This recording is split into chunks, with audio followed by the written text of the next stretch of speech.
Hi. After எஃபெக்ட்ஸில் நமக்கு தேவையான டெக்ஸ்ட்டை எப்படி ஹைலைட் பண்ணுறது, இந்த ஹைலைட் எஃபெக்ட் தான் நம்ம இன்றைக்கி பார்க்க போகிறோம். வாங்க பார்க்கலாம். ஃபஸ்ட்டு நான் ஒரு பிஹெச்டி ஃபைலை நான் டைம்லைன் மூவ் பண்ணிக்கிறேன். இப்போ இதில் தான் நான் இந்த நியூஸ் பேப்பரில் தான் நம்ம ஹைலைட் பண்ண போகிறோம்.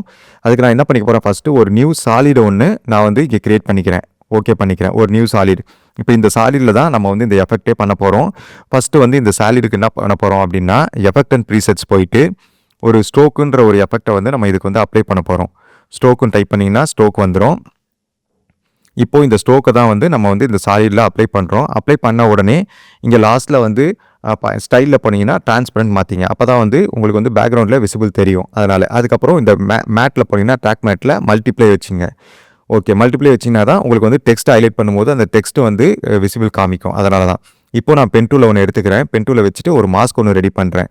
நமக்கு எந்த டெக்ஸ்ட் வேணுமோ அந்த டெக்ஸ்ட்டை ஸ்டார்டிங்லேருந்து எண்டு வரைக்கும் ஒரு மாஸ்க் நான் க்ரியேட் பண்ணிக்கிறேன்.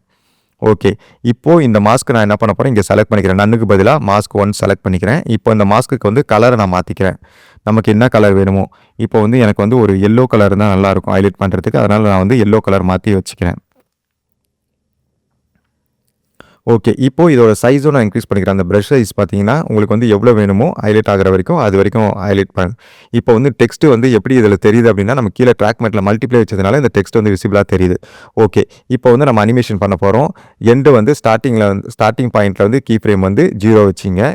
எண்டில் 0 வச்சுட்டு நமக்கு எங்கே வேணுமோ அது வரைக்கும் போயிட்டு கீ ஃப்ரேமில் போயிட்டு நமக்கு இங்கே 100 நான் மாற்றிக்கிறேன்.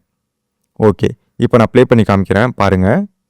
இப்போது இந்த ஸ்டார்டிங்லேருந்து உங்களுக்கு அப்படியே ஹைலைட் ஆகி போயிட்டுருக்கும். ஓகே, இப்போ நம்ம ஒரு லைன் தான் பண்ணியிருக்கோம். நெக்ஸ்ட் லைன்லாம் நமக்கு வேணும். அது எப்படி பண்ணுறது அப்படின்னா, அது ஒரு சிம்பிள் தான். இப்போ ஒன்றும் இல்லை, நம்ம இங்கே மறுபடியும் சாலிடை போயிட்டு செலக்ட் பண்ணிவிட்டு பென் டூலை வச்சு மறுபடியும் ஸ்டார்ட்லேருந்து எதுலேருந்து வேணுமோ ஸ்டார்ட்லேருந்து எண்டு வரைக்கும் மறுபடியும் மாஸ்க் க்ரியேட் பண்ணிக்கலாம். ஓகே, நெக்ஸ்ட்டு சாலிடை செலக்ட் பண்ணிவிட்டு மறுபடியும் உங்களுக்கு எந்த வேணுமோ ஸ்டார்ட்லேருந்து எண்டு வரைக்கும் செலக்ட் பண்ணிக்கிறேன். அவ்வளோதான். இப்போது நான் ப்ளே பண்ணுறேன். உங்களுக்கு ப்ளே பண்ணிங்கன்னா இப்போ வராது. ஏன் வரல அப்படின்னா, இது ஒரு சிம்பிள் ட்ரிக் தான். இங்கே நம்ம எஃபெக்ட் அப்ளை பண்ணல ஸ்ட்ரோக்கு, இதில் போயிட்டு ஆல் மாஸ்க்குன்னு ஒன்று இருக்கும். அதை செக் பண்ணிங்க. இதை செக் பண்ணிட்டீங்க அப்படின்னா இப்போ உங்களுக்கு நீங்கள் எத்தனை போட்டாலும் உங்களுக்கு எல்லாமே இந்த எஃபெக்ட் வரும். இப்போ நான் ப்ளே பண்ணி காமிக்கிறேன் பாருங்கள், எல்லாமே வந்துடுச்சு. இப்போது உங்களுக்கு இன்னும் செஞ்சு காமிக்கிறேன். இங்கே கீழே இருக்க பார்த்தீங்களா, அதுவும் நான் பண்ணி காமிக்கிறேன். இப்போ போயிட்டு மறுபடியும் சேம் தான். சாலிடை செலக்ட் பண்ணுறீங்க. பென் டூலை வச்சு ஸ்டார்ட்லேருந்து எண்டு வரைக்கும். அவ்வளோதான். மறுபடியும் சாலிடை செலக்ட் பண்ணுறோம். உங்களுக்கு எங்கே வேணுமோ அங்கே. அவ்வளோதான், சிம்பிள் தான். உங்களுக்கு இந்த அனிமேஷன் கொஞ்சம் ஃபாஸ்ட்டாக இருக்குது அப்படின்னா, அதுக்கு நான் என்ன பண்ணுறது அப்படின்னா, நீங்கள் இப்போ நான் ப்ளே பண்ணி காமிக்கிறேன் பாருங்கள். இது கொஞ்சம் ஃபாஸ்ட்டாக இருக்கும். ஏன்னா நம்ம நிறைய ஹைலைட் பண்ணதுனால கொஞ்சம் ஃபாஸ்ட்டாக இருக்கும். அதுக்கு நம்ம என்ன பண்ணோம், யூ போட்டுட்டு இந்த கீ ஃப்ரேம் கொஞ்சம் லாங்காக தள்ளி வச்சிங்க அப்படின்னா இது கொஞ்சம் ஸ்லோவாக உங்களுக்கு ப்ளே ஆகும். அவ்வளோதான் ஃப்ரெண்ட்ஸ். நீங்கள் உங்களுக்கு பிடிச்சிருந்துச்சு அப்படின்னா லைக் பண்ணுங்கள், ஷேர் பண்ணுங்கள்.